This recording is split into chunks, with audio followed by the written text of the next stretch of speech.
We are back! Welcome back to our channel, everybody. Today's video, if you haven't guessed by the title, we're going to be looking at 3 of the most haunted dolls in the world.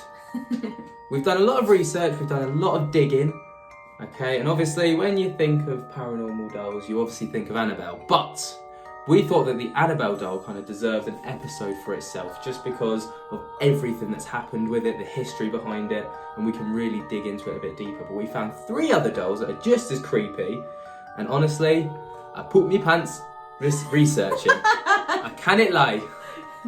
It's actually been fantastic to research these dolls. So interesting. So let's just do it, shall we? Be sure to get yourself a brew. Turn off the lights. Let's get into the video.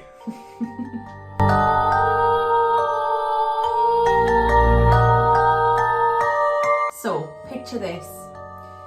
It's the 1970s. Everybody's high AF. Just kidding. But we're in Australia, okay? So when I think of Australia, everywhere's sunny. Yeah. Okay. And kangaroos. There's a man. He's in his 20s and his name is Kerry Walton.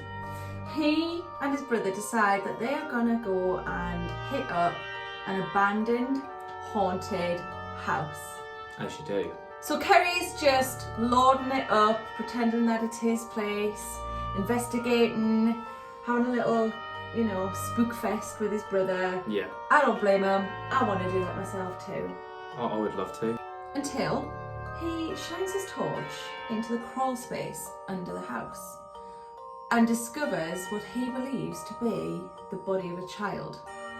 So any normal human, upon thinking that they've discovered human remains, especially that of a child, would, no doubt, either 1, shit themselves because they shouldn't be there, or 2, hit up the poor.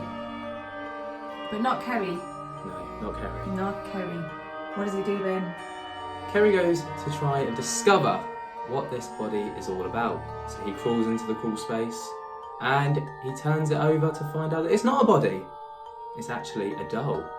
So Kerry decided that he was going to take the doll. He wasn't going to leave it, he was going to take it. And he put it into a sack and put it in the back of his car, and him and his brother started to drive home. Now, side note, what were they doing with a sack? A small child-sized sack in the back of their car. I'm not judging. I am judging, but some questions are best left unanswered. Comment down below. And on their way home, due to the headlights of oncoming cars, it looked like the doll in the bag was moving. So him and his brother jokingly decided to call the doll Letta-Me-Out. And the name stuck. So in their infinite wisdom, as you do, they decided to bring Letta-Me-Out home. And the family weren't very happy with this because, and you'll have seen a photo, it's not the most pleasing to look at. He was far from, let's say, aesthetically pleasing. Yes. Really creepy looking and quite human looking too, yeah. To a degree. But nevertheless, the family decided they would keep him. Let's have him in the house. Yeah. So during Letta-Me-Out's stay within their home, they noted that he would appear to move. Sometimes they'd hear kind of footsteps, and he would be in a different position to where they left them. People who would visit the house would place him on their lap. Well, he is a puppet, they obviously want to try and play with him. And they would also claim to feel Letta-Me-Out moving. A lot of people who came into contact with Letta-Me-Out also claimed to have felt ill, incredibly emotional, and a lot of people actually fainted while in the presence of this doll. And their family dog would also tend to get quite aggressive towards the doll, biting, scratching, and trying to attack the doll. So, over some time, Kerry and the family decided to call in a medium. The medium claimed that a small boy spirit was actually possessing Letta-Me-Out, and he was said to have drowned. The medium also claimed that the doll's creator had made it in the likeness of a recently passed person as a way of comfort to the person's family. Many different mediums, psychics, and clairvoyants also managed to pick up on the exact same story. So then Kerry looked deeper into the origins of the doll. He had experts who took a look at the doll, and they were able to verify that it was in fact about 200 years old. They were able to do this by looking at the hardware, kind of like the nails and things that had been put into the doll upon its making. Experts could tell that it was handcrafted in Eastern Europe. More specifically, they thought it to be Romania, based on its features and appearance. It even has human hair. I know. 200-year-old human hair. So one creepy as hell thing about this doll is that a psychic told Kerry that this doll was bound to Kerry and Kerry to the doll for as long as he was to live. He did try to sell it, and when on the day that he was going to meet the person who was looking to buy it, he had a horrible feeling and he was really overcome with it, so he changed his mind. Many people believe that it is a good spirit that actually resides within the doll, and that by even holding the doll or touching it, it can bring you really good luck. I would have been that. Same. Put me up. So guys, what do you think of Letta-Me-Out? I'll rate the name if I'm honest. Like, it kind of works, because if you think of it, like, if there's a spirit trapped inside the doll, let the spirit out. So, one thing that I did learn when I was doing the research on this one is that the guy who owns it, Kerry, kind of does sort of tours, and he'll travel and you can go and meet him and actually take photos and hold Letta-Me-Out. So if you're in Australia, go and hit him up, get yourself a bit of good luck, guys. Absolutely.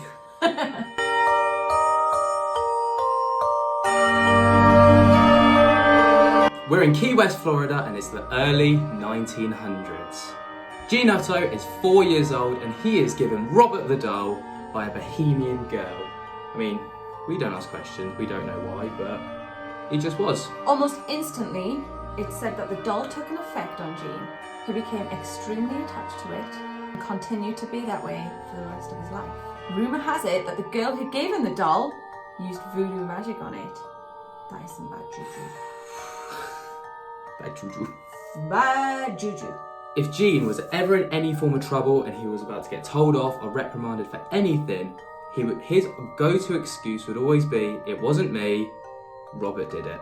This continued for his entire life, no matter what happened. So fast forward, however many years, Gene's married some hot, non-bohemian voodoo magic babe called Anne, and they're living in Gene's childhood home. A lot of people claim that Gene was actually quite abusive towards Anne, and of course, whenever he was called out on this, his go-to excuse again was, "It wasn't me, it was Robert that made me do it." God damn you, Robert. Robert, what are you playing at, man? Eventually, Gene passes away. Anne hates Robert. She moves on, she moves out of the house, but she still owns it. And Robert is left behind. So Gene rents out the house, but there is a clause in any contract that is signed that Robert must be the sole occupant of the attic room. This is where shit hits the fan. So the new occupants move in, and it doesn't take long before they start hearing bangs and running sounds and strange noises coming from the attic room. And when they would investigate, they would always note that Robert wasn't in the last place that they'd seen him. So Anne dies and the house is sold on. And with Robert now being an antique, he was then placed in the East Martello Museum. Now, the East Martello Museum is already creepy AF. It's actually a haunted garrison from the Civil War times. I'm sure it didn't take long for Robert to fit right in. Right, so Robert's there, he's chilling out, he's having a great time. But there's one thing that he definitely doesn't like, and that's being touched. A photographer came in one day and decided that he wanted to get some pics, some selfies with War Robert. War Rob. But he was having none of this. The photographer took off his hat. He tried in vain over and over again to take photographs of Robert without his hat on, and the camera would not take a picture. He couldn't focus it, it was losing battery. Robert was having none of it. But then as soon as the photographer put the hat back, closed the case and went to take another photo, 4 went through. Paranormal investigators who have gone to see Robert have said that they feel a massive negative energy that surrounds him. Every October, Robert makes the journey to a different museum. It's called the Custom House Museum. It's in the same town, but he's put on display there. And when Robert isn't about, it's said that the East Martello Museum falls into chaos. The other ghosts that reside in that place do not like Robert leaving. For some reason, he brings a bit of order and a bit of calm to the place. And during this time, the resident cat tends to howl, people tend to get pushed, and the other spirits seem to be very, very upset at his leaving. Have you visited this museum and have you seen Robert? Would you visit this museum, more to the point? I would. Oh, I would love to.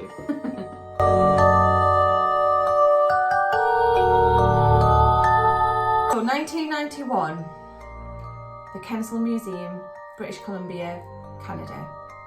A lady appears at the entrance with a really creepy looking doll and anonymously leaves her there. She doesn't have much to say, apart from she doesn't want this doll to be damaged by her young daughter in their house. Mandy was a porcelain baby doll, but she's definitely seen better days. Her clothes were faded and ripped, and there was a big crack on the right side of her head. But the most notable thing about Mandy were her realistic glass eyes. So the museum gladly took Mandy on, and she was taken into the back where she could be cleaned up, checked over before being put on display. While at the back of the museum, out of the way, Mandy was placed into a plastic bag.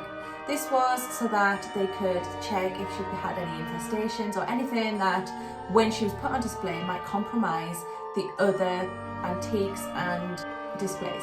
Workers claimed to have heard the bag rustling whenever they were in the same room, and it definitely wasn't the insects that were making the bag move. So in preparation for Mandy being put on display, photographs were taken of her. It was also for documentation purposes, all of that sort of thing. One afternoon, Mandy was put onto a stand, she was photographed, and then she was left there. And she was left there overnight. When the museum curators returned the next morning, they found the room a real mess. Small objects had been flung across the room, and the larger objects and heavier objects just seemed to have been tipped over or pushed onto the floor.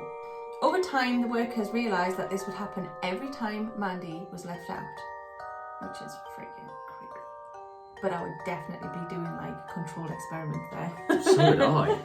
Mandy was then put on display within the museum. And whilst there, it was noted that she created a very, very uneasy feeling for people who would visit the museum. It's been quoted by a worker from the museum that Mandy doesn't play well with others. This is because whenever she was put on the display, they would come back to find that display completely out of place and quite ruined. Therefore, she had to be put in a case of her own at the back of the museum. So apart from making a mess, she's also blamed for things like electrical issues and, my favourite, stealing other workers' lunches. You'd be livid if you'd just gone to Tesco's to get yourself a £3 meal deal and it's just disappeared. Raging. Where's my club sandwich? Right, eventually we get the psychics in.